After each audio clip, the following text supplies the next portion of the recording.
Atos capítulo de número 12, versículo de número 1 até o verso de número 5. O texto nos diz assim: E por aquele mesmo tempo, o rei Herodes estendeu as suas mãos sobre alguns da igreja para os maltratar, e matou a espada Tiago, irmão de João. E vendo que isto agradara aos judeus, continuou, mandando prender também a Pedro. E eram os dias dos ázimos. E havendo-o prendido, encerrou na prisão, entregando-o a 4 quaternos de soldados, para que o guardassem, querendo apresentá-lo ao povo depois da Páscoa. Fique com a sua Bíblia aberta e nós vamos, nesta noite, meditar e extrair lições do texto de Atos, capítulo de número 12. E existem algumas lições extremamente importantes para a nossa vida. Nossos pastores trouxeram aqui mensagens poderosas a respeito da oração. Pastor Odair nos ensinou como nós devemos orar. Pastor Gilberto falou a respeito da oração que Deus responde. Na semana passada, nós falamos a respeito dos frutos de uma vida prática de oração. E hoje, nós falaremos a respeito da intercessão, o poder da intercessão. Desde a morte de Estevão, lá em Atos capítulo de número 8, nós observamos que a igreja dos apóstolos, ela estava passando por uma grande aflição e uma grande perseguição. Mas, quando eles começam a passar por este momento, a igreja ela começa a passar e provar o seu maior crescimento. Agora, não são mais apenas pessoas se convertendo do judaísmo, mas também os gentios começam a se converter e começam a ter um encontro com Jesus. Nós vemos em Atos capítulo 10, capítulo de número 11, aonde nos mostra a conversão e os efeitos da conversão de Cornélio, que era um gentio e não era de origem dos judeus. A Bíblia Sagrada, ela nos mostra que, através da obra do Espírito Santo e do derramamento do Espírito Santo sobre a igreja ela estava com essa ânsia e esse desejo missionário. E ao mesmo tempo em que a igreja crescia, também a perseguição à igreja também crescia e se multiplicava. Naquele período, quem comandava o território de Israel todo, na sua totalidade, era o rei Herodes Agripa I. Dentro da Bíblia Sagrada, quando você está fazendo a leitura, você vai se deparar com vários Herodes. Nos dias de Jesus, no nascimento de Jesus, o Herodes citado ali é o primeiro Herodes, chamado de Herodes o Grande. Ele foi um rei megalomaníaco que por muitas vezes teve seus atos súbitos de loucura. Ele mandou matar a própria esposa, mandou também matar os próprios irmãos, e também foi alguém que teve a audácia de, no dia do nascimento de Jesus, determinar a morte de todas as crianças que houvessem, que tivessem menos de 2 anos de idade. Ele também foi um grande construtor, porém, ele sempre se encontrava em grandes conflitos com o seu povo, os judeus. Logo depois, quando Jesus é adulto, a Bíblia Sagrada nos apresenta outros 3 Herodes.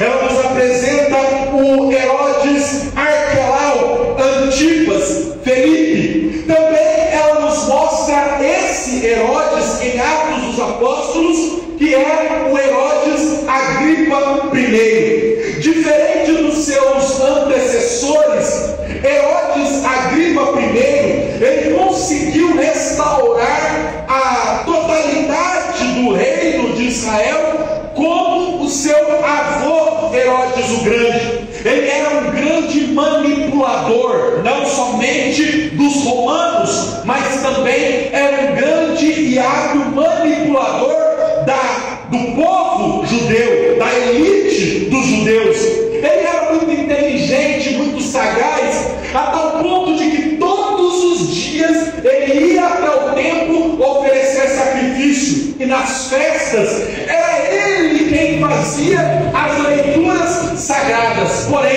ele era conhecido pela sua extrema vaidade e pelo seu egoísmo. Foi ele próprio que morreu comido de bicho logo depois a seguir nos textos de Atos dos Apóstolos. Este Herodes Agripa I, ele inicia uma grande perseguição política e religiosa contra a igreja.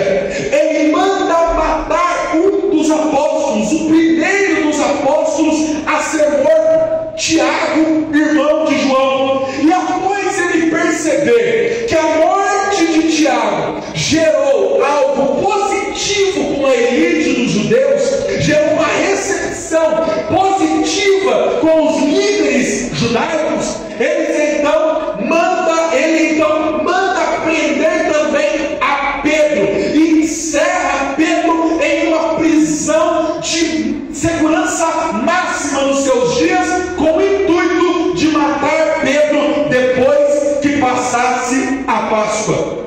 Deus muitas vezes, ele nos faz passar por situações, ele nos faz passar pelo vale da sombra e da morte. Muitas vezes nós não vamos compreender como Deus atua, porque perceba, Deus não livrou Tiago, apóstolo, das mãos de Herodes. Pelo contrário, Tiago morreu a fio de espada, mas Deus livrou a Pedro.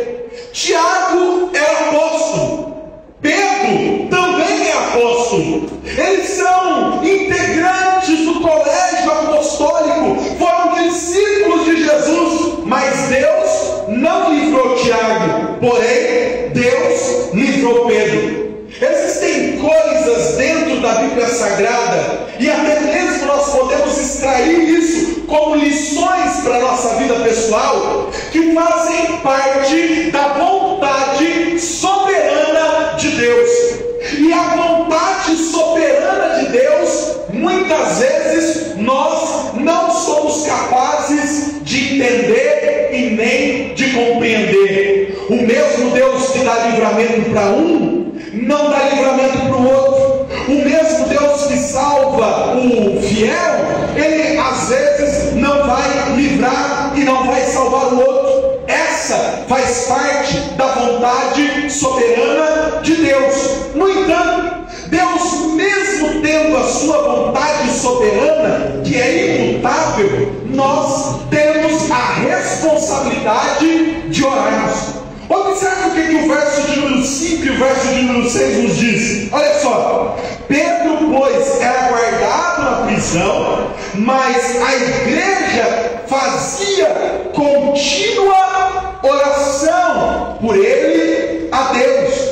E ele diz no verso de número 6 que Pedro estava na prisão, ligado por cadeias e guardas que o guardavam na prisão. Nós cremos em um Deus cuja vontade dele é soberana, imutável, de maneira, meus irmãos, que mesmo a igreja orando, e mesmo nós orando, nós nós não conseguimos, através da nossa oração, mudar a vontade soberana e o desejo imutável de Deus.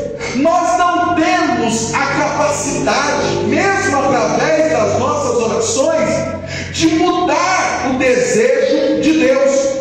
Observe a oração de Jesus Cristo no Getsemane. Jesus ora para que Deus afaste dele o cálice, mas termina a sua oração dizendo: todavia seja feita a tua vontade. A vontade de Deus sempre será cumprida. A vontade e o plano perfeito de Deus sempre será cumprido. E talvez alguém possa pensar: então, por que eu devo orar se a vontade de Deus não é alterada? Por que eu devo orar se quando eu oro a vontade de Deus soberana permanece imutável? Eu vou te dar dois argumentos para o porquê você deve orar. Primeiro, porque a nossa oração também faz parte do plano de Deus.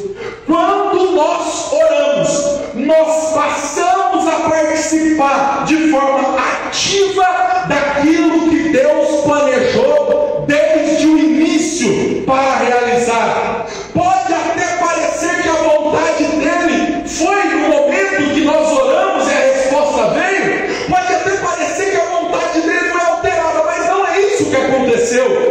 Nós apenas participamos de forma ativa daquilo que Deus já iria realizar desde o começo. João Calvino, certo dia, escreveu dizendo que Deus não decretou apenas o fim das coisas, mas que Deus também decretou os meios, de maneira que orar não é inútil. Por quê? Porque orar é a forma pela qual Deus executa o que Ele decretou. Ou seja, o final das coisas está decretado pela soberania imutável e pelo poder de Deus, mas o meio das coisas também está decretado pela imutável soberania de Deus. E Deus decretou no meio das coisas que você oraria e que o final seria alcançado. Segundo motivo e segundo argumento de um porquê nós devemos orar: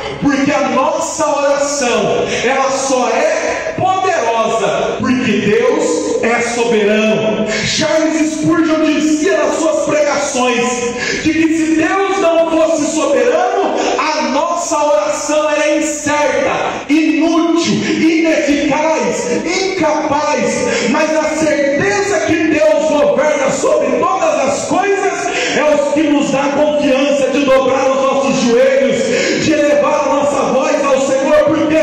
Porque se Ele é soberano, então a nossa oração é eficaz, então a nossa oração é capaz, então a nossa oração tem resultado por conta de um Deus que governa sobre todas as coisas.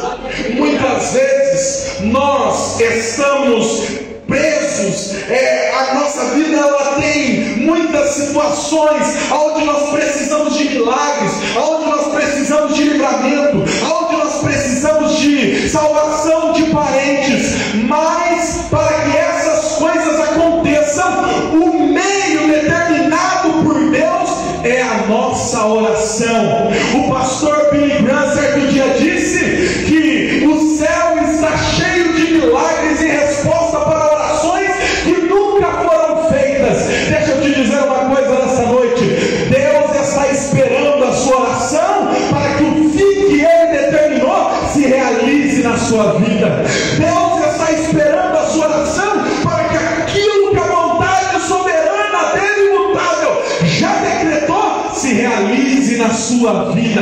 O caminho, meus irmãos, não é outro. O caminho para nós acessarmos a vontade de Deus é a nossa oração, é o nosso desejo. Muitas vezes nós somos acomodados, nós estamos sofrendo com algo, e em vez de nós procurarmos a Deus, nós vamos procurar o nosso vizinho, nós vamos procurar o nosso parente. Tem alguns até que vão para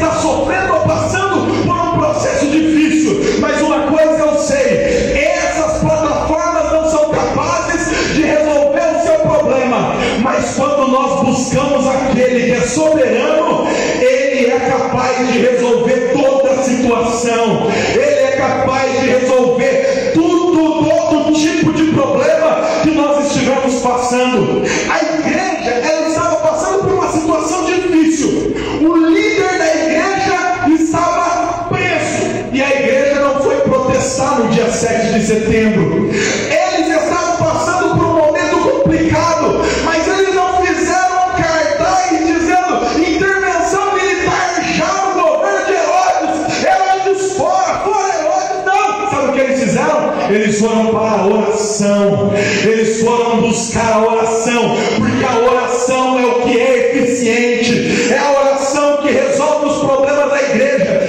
Se a igreja atual soubesse o poder que há na oração, nós dormiríamos mais tranquilos, como Pedro na prisão, porque quando a justiça humana falha, a divina entra em ação. Quando a justiça do homem não dá jeito, a justiça de Deus resolve e dá jeito. Nós não precisamos fazer protesto, nós não precisamos fazer passeata, nós não precisamos confiar no exército, nós não precisamos gastar com cartaz, não. Nós só precisamos orar a Deus, clamar ao Deus Todo-Poderoso, porque Ele é quem resolve os problemas e os dilemas que a igreja estiver passando. Pedro, ele tem tanta confiança em Deus, e ele sabe que tem uma igreja intercedendo por ele, a ponto de que no dia seguinte ele vai morrer, Herodes vai matá-lo, como diz o texto. Porém, sabe o que ele está fazendo? Ele está deitado na cela, dormindo. Olha como que pode. Se você soubesse que amanhã você vai morrer, se você soubesse que amanhã vão te matar, se você soubesse, maninha, que amanhã vão tirar sua vida, você deitaria tranquilo, colocaria a cabeça no travesseiro e simplesmente dormiria. É o que Pedro está fazendo. Sabe por que ele está fazendo isso? Porque ele confia no Deus do céu, ele confia na oração da igreja. O apóstolo Paulo escreveu em Romanos capítulo de número 14, versículo de número 8: quer vivamos, quer morramos, somos propriedades do Senhor e dependemos da sua vontade. A diferença entre Pedro e o mundano, a diferença entre o crente e o profano, é que nós cremos que nós pertencemos a Deus e que tudo na nossa vida está debaixo do seu controle. Nós podemos passar pelo vale da sombra da morte, nós podemos passar pela maior das dificuldades, nós podemos passar pela maior das afrontas, nós podemos passar pela prisão, pelo cárcere e até mesmo estarmos condenados à morte, mas nós estamos tranquilos. Por quê? Porque nós cremos em um Deus que governa o céu, em um Deus que governa a terra, em um Deus que tudo está debaixo do seu controle. Se Ele desejar, com uma palavra Ele te livra. Se Ele desejar, com uma palavra Ele te liberta. Se Ele desejar, faça uma oração e Ele intervém. Por quê? Porque a vontade soberana dEle se cumprirá na sua vida. Aleluia. A igreja, ela então decide: nós vamos interceder. A palavra intercessão significa pedir, rogar, intervir no favor de Deus. Quem? Muitas pessoas intercederam dentro da Bíblia Sagrada. Moisés intercedeu pelo povo, Daniel também intercede pelo povo, Isaac intercede pela sua esposa, Jesus intercede a Deus pelos seus discípulos. A igreja, quando ela estava intercedendo, ela estava se colocando no lugar de Pedro, diante de Deus. A intercessão é como se nós estivéssemos assumindo o lugar da outra pessoa. É como se a dor, o sofrimento da outra pessoa, ele estivesse em nós. No momento em que a igreja intercede, quando a igreja decide interceder, 4 coisas vão acontecer dentro do texto. Olha só o verso 7. Ele diz assim: e eis que sobreveio o anjo do Senhor, e resplandeceu uma luz na prisão. O puritano Thomas Watson, ele diz a seguinte frase: o anjo buscou Pedro na prisão, mas foi a oração da igreja que foi buscar o anjo. Esse é o maior efeito de quando nós oramos e intercedemos por alguém. A intercessão, a primeira coisa que acontece dentro do texto e que nos revela e nos fala a respeito do poder da intercessão, é que a intercessão, ela move o mundo espiritual. Nós nunca podemos esquecer de que há um mundo espiritual. Eu não estou dizendo para você ser igual aqueles crentes que eu já vi, e todo mundo aqui já deve ter visto, que cai um copo dentro de casa e ele fala que é o capeta. É o diabo, é Satanás. O crente que cai um prato dentro de casa, ele já começa a arrepender de nome de Jesus. O crente que ele esquece de vez em quando, ele vai dormir, aí ele esquece de fechar a torneira, aí ele vai deitar, quando ele deita na cama, ele escuta a torneira saindo água. Arrepende de nome de Jesus. Eu não estou falando para você ser aquele crente que espiritualiza tudo. No entanto, nós não podemos ser aquele crente que não espiritualiza nada. Nós, por conta do nosso conhecimento, nós, por conta muitas vezes da nossa intelectualidade, passamos e nos tornamos em pessoas naturais e achamos que nada tem a ver com o mundo espiritual. Esses dias uma irmã veio falar comigo, e aí ela virou para mim e falou: Lucas, ora pelo fulano de tal, porque foi no médico, está com um problema assim, e foi no médico, o médico virou do avesso, fez exame, fez não sei o quê, não acha o problema do rapaz. Já fez todo tipo de exame, e o médico diz que está tudo certo, mas o problema não passa. Sabe o que pode ser isso? Problemas espirituais. Nós precisamos ter o entendimento que o mundo espiritual, ele existe e é real. Talvez por conta dos excessos que nós já vimos no passado, nós acabamos por esquecer ou deixar de lado a importância do mundo espiritual agindo nas nossas vidas. Efésios capítulo 6, versículo 12, o apóstolo Paulo diz: porque nossa luta não é contra a carne e nem contra o sangue, mas contra principados, contra potestades, contra os príncipes das trevas desse século, contra as hostes espirituais da maldade nos lugares celestiais. Existem situações na nossa vida que só se resolve através de ferramentas espirituais.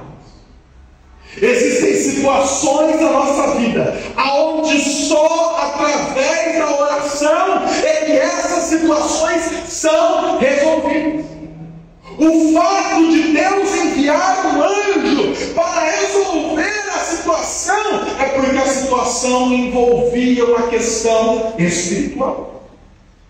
Nós temos que ter o entendimento de que quando nós oramos, o mundo espiritual se move. Quando nós oramos, Deus envia anjos para resolver situações que muitas vezes nós não estamos enxergando e nós não estamos vendo. Lá no livro de Daniel, quando Daniel ficou 21 dias em oração,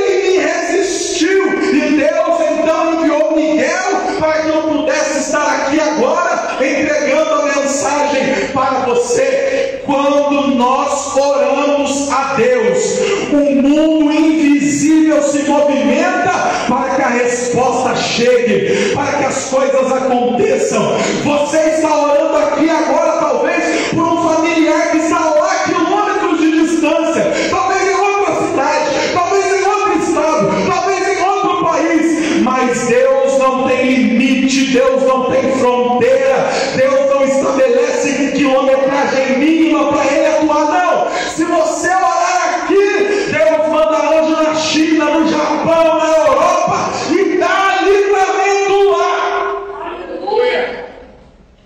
Existe um mundo espiritual, e o primeiro efeito da intercessão da igreja foi no mundo espiritual.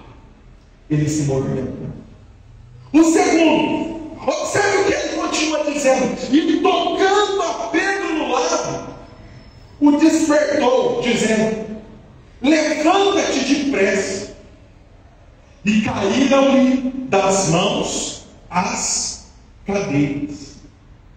Uma vez eu estava pregando em um culto no lar, e uma irmã do Rio de Janeiro, ela estava nesse canto. E eu liberei uma palavra enquanto eu estava ministrando. Eu disse que enquanto nós estávamos ali, Deus estava resolvendo as coisas da nossa casa. Essa irmã, ela orava por muito tempo pela salvação de uma filha dela, que morava com ela lá no Rio de Janeiro. Quando o culto terminou, que a gente foi para a parte boa, né? Os comes e desce, que a gente foi tomar a nossa Coca-Cola, a nossa Fanta, nosso refrigerante. Quando o culto acabou, a irmã recebeu uma ligação e ela saiu para atender. Quando ela voltou, ela já tinha terminado a ligação. Ela disse: irmão Lucas. Eu disse: o que, irmã? Ela falou: você não vai acreditar. Eu falei: pode falar, acredito. E ela virou para mim e falou assim: enquanto nós estávamos aqui, aconteceu um episódio lá na casa da minha mãe. Minha filha chegou lá e disse: eu quero receber Jesus. No segundo efeito, o segundo efeito da oração que aconteceu neste texto é que a oração libertou o aprisionado. Quando nós oramos, quando nós intercedemos por alguém, a oração ela é capaz de libertar aquele que está preso, de fazer com que chegue salvação para aquele que está perdido. Nós não temos a dimensão do poder que a intercessão tem para libertar pessoas de prisões, para livrar pessoas em situações.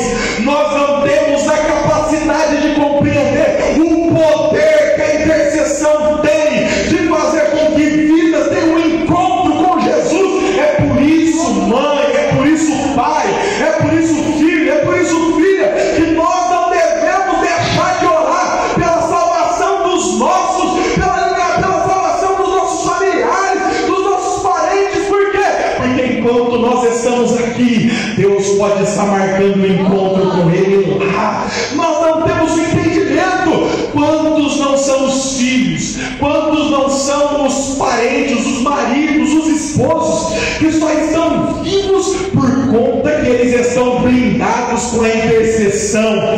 Quantas não são as pessoas, meus irmãos, que nós olhamos para eles e olhamos com os olhos naturais e falamos: não tem como, esse daí já era para ter ido, esse daí já era para ter morrido, esse daí não tem jeito, a vida que ele leva não dá não, a vida que esse camarada leva aí não tem como. Aí você olha e tem uma mãe que ora, tem um pai que ora, tem uma esposa que ora, e não tem como, ele está blindado pela oração. É isso, a oração tem poder de libertar e de livrar das prisões.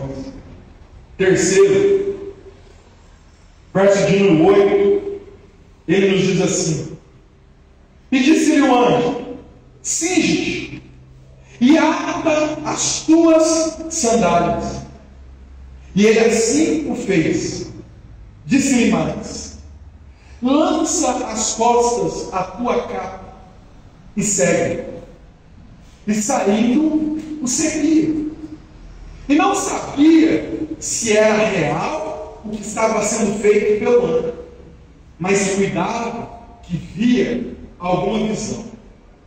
E quando passaram a primeira e segunda guarda, chegaram à porta de ferro que dá para a cidade, a qual se lhes abriu por si.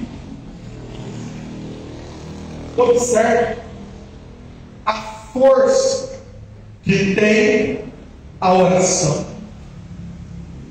A porta de ferro, que era movida por muitos homens, que era necessário que alguém com muita força, e geralmente vários homens eram utilizados para mover aquelas portas. Observe o que acontece. O texto diz que elas sozinhas se moveram.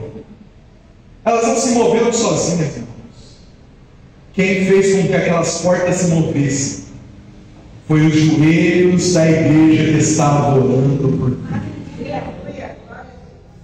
A oração, a intercessão é capaz de abrir as portas que ninguém tem força para abrir.